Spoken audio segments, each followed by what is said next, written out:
Tole duraan dursee hordoftoota amantaa Islaamaa addunyaa mararra jirtaniin baga ayyaana Eid al-Fitr yeroo 1441ffaatiin nagaan isin ga'e jechuun barbaada.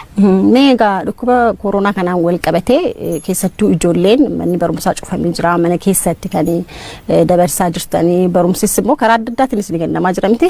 Mee karaa kamiin isin kennamaa jira barnoonni? Barumsi karaa teelegiraamiin jira, karaa reediyoo, karaa televiziyoonii chaanaloota garaagaraatiin illee nuuf dhiyaatee jira.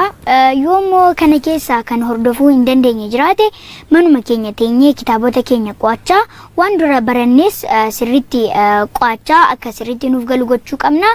Akkasumallee immoo waan nuun galle yoo jiraate maatii keenya gaafachuun nurraa eegama. Meeta akkamitti dabarsaa jirtami? Ani egaa amma yoonaatti sirriitti qo'achaa jira. Akkasumallee rabbii waan kana nurraa balleessee hanga barumsillee nuuf banamutti baay'ee mana barumsaa kollee yaadeen jira, yeroo tokko yaadeen jira. Kanaafuu ani mana kiyya taa'ee amma naa danda'ametti sirriitti qo'achaa barumsarree karaa garaagaraatiin hordofaan jira. Kanaafuu daa'imman biraatiinis barumsa hordofaa akkasumallee baay'ees cinqamuu akka nuti cinqamuu baay'ee hin qabnu garuu sirriitti of eeguu qabna jechuun barbaada. Meegaa kaleessa nama gara 61tti qabame har'ammoo lakkoofsisaa dabalee namoonni 88 qabamanii jiran dhukkuba kanaan wal qabate. Egaa dhukkubni kun akkuma duratti dubbachaa ture daa'imman jedhu guddaan jedhu namoota har'a qabaman keessaa daa'imni waggaa 8 jira, namoota umurii 8 hanga 75 jiranidha kan qabamanii. Ijoolleen mee maal gochuu qabaniiru akkasiitti of eeggannoo akkamii gochuu qaban jetta? Ni amma daa'imman irratti qofa osoo hin taane namootuma gurguddoo irratti illee baay'ee hanqinni mul'achaa jira. Dagannaan baay'ee babal'achaa jira.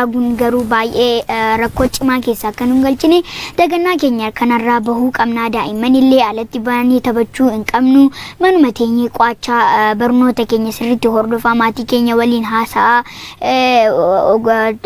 yeroo kan dabarsuu qabna malee alatti baanee ijoollee baay'ee waliin kubbaa miilaa fi wantoota garaagaraa hojjechuun nurraan eegamu. Of eeguun baay'ee barbaachisaadha. Sababiin isaas yeroo ammaa kanatti biyya keenya irratti akkasumallee addunyaadhuma irratti illee tatamsa'inni isaa fi namoonni du'aan galaafataman illee baay'achaa waan jiraniif of eeguun baay'ee barbaachisaadha.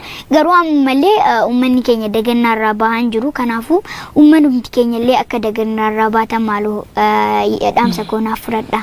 Egaa baay'ee galatoomee egaa akkuma Seeneeti jettee namoota daa'immanii miti warri guguddaanuuf dagataa jirtu. Isin ilaalleeti nutis kan nuuf yeennu waan ta'eef isinillee of eeggannoo keessan cimsaadha kan jedhaa jirtu. Mee Feeneet amma yeroo ayyaanaanis umurii kan keerra ta'eeti gaafa daa'imummaa taanee jirru jechuudha uffanni haaraanuu bitamaa ijoollee ollaatii walitti dhufnee taphachuun jira. Gama saniinoo ayyaana akkamitti dabarsuu qabu jette ijoolleen? Egaa amma ayyaanni kun baay'ee adda kan ta'edha. Ayyaanota darban hundarraa adda.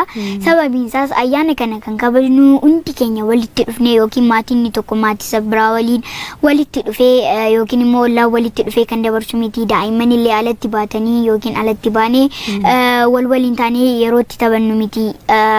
Ayyaanni kun egaa qaama walirraa fagaannee yaadaan garuu bakka tokko taanee wal gargaaraa wal deeggaraa wal dhagaa gaachana walitaa ayyaana dabarsinu ta'uu qaba. Mee duratti yeroo natti himtu YouTube tokkos chaanaalii banattee jirta miti? Waan isaanii natti taasise maqaan isaa maal jedhama? Kam YouTube chaanaalii banadheen jira. Maqaan isaa Seeneeti Gizaachoo Official jedha.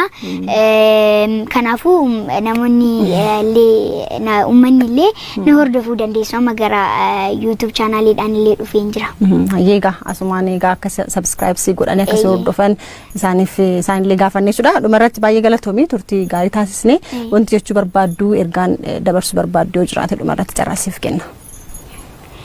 Egaa har'a weerara vaayirasii koronaa ilaalchisee lammii koof dhaamsan qaba.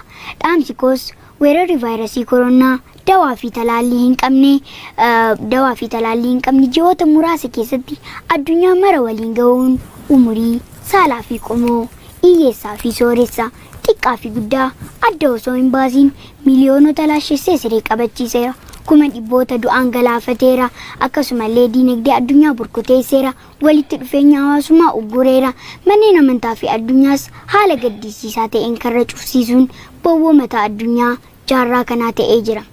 Weerarri vaayirasii koronaa biyyoota duroomanii fi qaroomanitti ulfaate kun biyya keenya Itoophiyaa biyya aadaan haalli jireenya uummataa walwaliin ta'etti biyya jireenya uummata hedduu harka afaanitti ta'etti biyya dhaabbileen fayyaa fi ogeessonni fayyaallee muraasa ta'anitti biyya namoonni vaayirasii koronaan qabamanillee uummata keessaallee qabamaa jiran mul'achaa jiranitti akkasumallee biyya diinagdeen ishee xiqqaa ta'etti bakka namoonni tuttuqaa dhiyoo fi seenaa biyya alaa hin qabne uummata keessaa vaayirasii koronaan sakatta'insa muraasaan qabamaa jiran mul'achaa jiranitti dagannaan keenya daangaa dhabee kun cittoorratti falxoo akka nutti hin taane of eeguu fi of baraaruun dhimma jiraachuu fi jiraachuu dhabuu ta'uu qaba. Kanaafuu kallattii qajeelfamaa fi labsii mootummaa gorsaa fi hubannoo ogeessonni fayyaa beektotaa fi odeeffannoo madda sirrii irraa fudhachuun lammii keenyaa fi ofii keenya vaayirasii koronaa irraa ittisuuf ga'ee lammummaa keenya bahuu qabna. Hundarra caala immoo walta'iinsi fi tumsi biyyoolessaa mootummaa fi uummataa daangaa hanga daangaatti abbootii qabeenyaa gaachana sabaa gaafa rakkoo artistoota keenya onnee uummataa abbootii kalaqaa maddisiisaa fala rakkoo beektota keenya qaroo uummataa qeerroo fi qarree motora biyyaa fi dhaabbilee gocha gaarii namoomaa marti tumsi isin qabeenyaan ogummaan yaadaa fi humnaan roga maraan waan qabdan hunda lammiif qooddanii hamaa fi ulfaataa lammii waliin bira darbuuf gumaachaa jirtan hundi weerara vaayirasii koronaa injifachuuf furtuu ijoo fi murteessaa waan ta'eef wal dhagahuun wal deeggaruun gaachana walii ta'uun caalatti cimee seenaa dachaa namoomaa fi gootummaa bara baraa akka galmeessiftan dhaamsa koo yeroon dabarsu kadhannaan abbootii amantaa fi imimmaan haadholii keenyaas fayyina nuufaa fidu jechaa nuti daa'immanis rabbi kadhachuun isin waliin ta'uu keenya asumaan ibsuun barbaada. Akkasumallee rabbi fayyina nuufaa fidu lammii haa dammaqu ofaa eegnu dagachuudhaan dhumuu hin qabnu. Baay'ee galatoomii ammas irra deebuudhaan baay'ee galatoomii keessummaa keenya waan taateef fayyaa qabaadhu.